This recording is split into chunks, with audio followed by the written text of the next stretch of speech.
যুক্তরাষ্ট্রের president Donald Trump বাণিজ্য নীতির অংশ হিসেবে কানাডা, মেক্সিকো ও চীনের বিরুদ্ধে নতুন শুল্ক আরোপের ঘোষণা করে।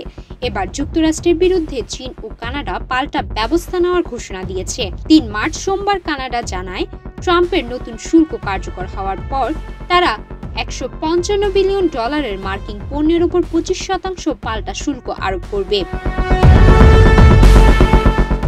এদিকে ৪ মার্চ মঙ্গলবার ট্রাম্পের বাণিজ্য নীতির প্রতিক্রিয়ায় চীনও ঘোষণা করে তারা মার্কিন কৃষি পণ্য আমদানির উপর 10 থেকে 15% শুল্ক আরোপ করবে। এছাড়া চীন 25টি মার্কিন কোম্পানির উপর রপ্তানি ও বিনিয়োগ নিষেধাজ্ঞা আরোপেরও সিদ্ধান্ত নিয়েছে।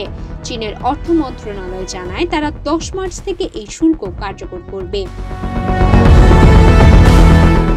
অন্যদিকে কানাডার প্রধানমন্ত্রী জাস্টিন ট্রুডো জানান, মার্কিন শুল্কের প্রতিক্রিয়ায় কানাডা $30 বিলিয়ন মার্কিন পণ্যের উপর শুল্ক আরোপ করবে।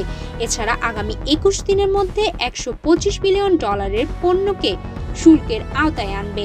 কানাডা হুঁশিয়ারি দিয়ে জানান, তাদের এই শুল্ক ব্যবস্থা যতদিন মার্কিন শুল্ক কার্যকর থাকবে ততদিন তা অব্যাহত থাকবে।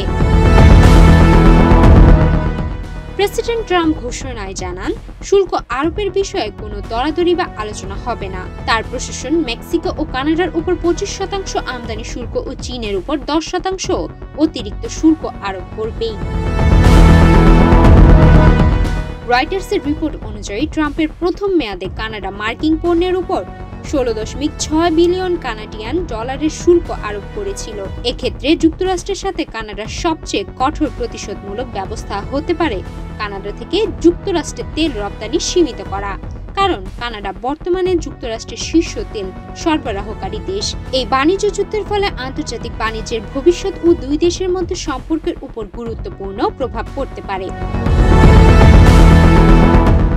সুমাইয়া মিতু, বাংলাদেশ প্রতিদিন।